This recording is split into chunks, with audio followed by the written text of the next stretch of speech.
Fala, família palmeirense! Sejam muito bem-vindos a mais um vídeo aqui no canal. Hoje o clima é de ressaca de Libertadores, mas uma ressaca com gosto de aprendizado. O nosso Verdão estreou na busca pelo Tetra lá em Cartagena, na Colômbia, e o resultado foi um empate em 1-1 contra o Júnior Barranquilla. Foi aquele jogo raiz, sofrido, com campo ruim e muita catimba, do jeito que a competição exige. E olha, tem muita coisa pra gente destrinchar. O erro infantil que quase custou o jogo, o brilho de quem veio do banco e como isso impactou o moral do time para o derby de domingo contra o Corinthians. Então, já sabe, se você é palmeirense de coração e acredita que esse ponto vai fazer diferença lá na frente, esmaga o botão do like, se inscreve no canal e vamos direto para a análise completa desse jogão. Para começar, a gente precisa falar do cenário desse jogo. O Estádio Olímpico de Cartagena foi um personagem à parte e, infelizmente, um personagem vilão. Mesmo com a grama trocada há pouco tempo, o campo estava um horror. Parecia uma areia movediça de tão fofo. Isso destruiu a estratégia do Abel Ferreira. O Palmeiras é um time técnico que gosta da bola no chão,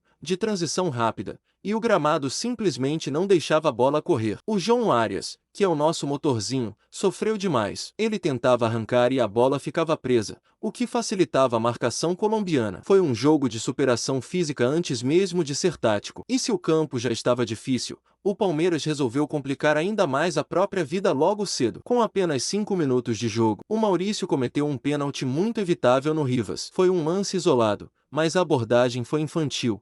E na Libertadores você não pode dar esse mole. O veterano Théo Gutierrez, que já conhece todos os atalhos, bateu com frieza e abriu o placar. Naquele momento, confesso que bateu um frio na barriga de todo mundo, né? Sair perdendo fora de casa na estreia, com o emocional ainda lembrando do vice do ano passado, era o pior cenário possível. O Júnior Barranquilla cresceu, a torcida inflamou e o Palmeiras ficou atordoado por um bom tempo na primeira etapa. Durante todo o primeiro tempo, o time teve dificuldades claras de encaixe. O Arthur, na lateral, sofreu muito com o Guerreiro, que foi o melhor jogador deles naquela etapa. A gente via muitos erros de passe e uma dificuldade imensa de furar o bloqueio deles. O Palmeiras só conseguiu levar perigo de verdade nos minutos finais antes do intervalo, mas faltou aquela pontaria que o time costuma ter no Brasileirão. Parecia que a bola estava pesando uma tonelada. Mas aí é que entra a importância de ter um treinador como o Abel Ferreira, que lê o jogo como poucos. No intervalo, o Abel deu aquele chacoalhão necessário e fez as mudanças que mudaram o destino da partida. A entrada do Ramon Sosa foi o divisor de águas. O paraguaio entrou com uma intensidade que o jogo pedia. E o gol de empate foi uma aula de persistência.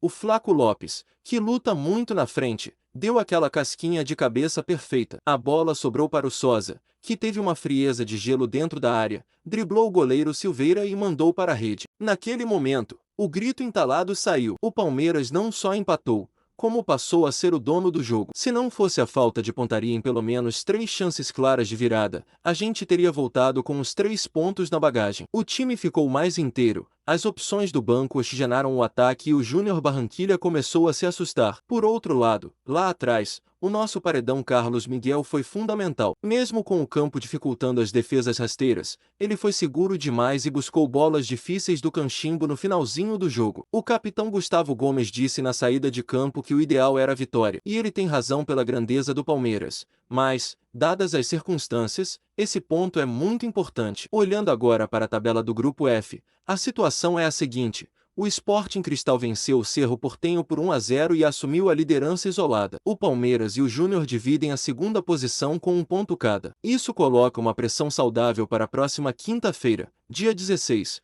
quando recebemos os peruanos do Sporting Cristal no Allianz Parque. Em casa, com o nosso gramado e a nossa torcida, o Palmeiras tem a obrigação de vencer para assumir a ponta e encaminhar a classificação. Não podemos dar bobeira como demos no início deste jogo na Colômbia. Mas agora, família, vira a chave. Esquece Cartagena por um momento porque o que vem pela frente é o jogo que para o país. Domingo, às 18h30, tem derby na Neoquímica Arena. O Palmeiras chega como líder absoluto do Brasileirão, com 5 pontos de vantagem sobre o segundo colocado, que é o São Paulo. É a chance de afundar o maior rival e disparar ainda mais na liderança. O Abel Ferreira vai ter um trabalho imenso para recuperar esses jogadores fisicamente após essa viagem cansativa e o gramado pesado de ontem. Mas derby é derby. É um jogo onde o desgaste fica em segundo plano e a vontade de vencer domina. A pergunta que fica para vocês é com o desempenho do Ramon Sosa na Colômbia, Ele já merece uma vaga de titular no clássico de domingo? O Maurício deve ser mantido ou precisa de um banco para refletir após o erro do pênalti? E mais, esse empate na Libertadores foi um bom resultado ou o Palmeiras pipocou por não ter aproveitado as chances de virada? Eu quero ver o debate fervendo aqui nos comentários. Não esquece de conferir se o seu sininho de notificações está ativado,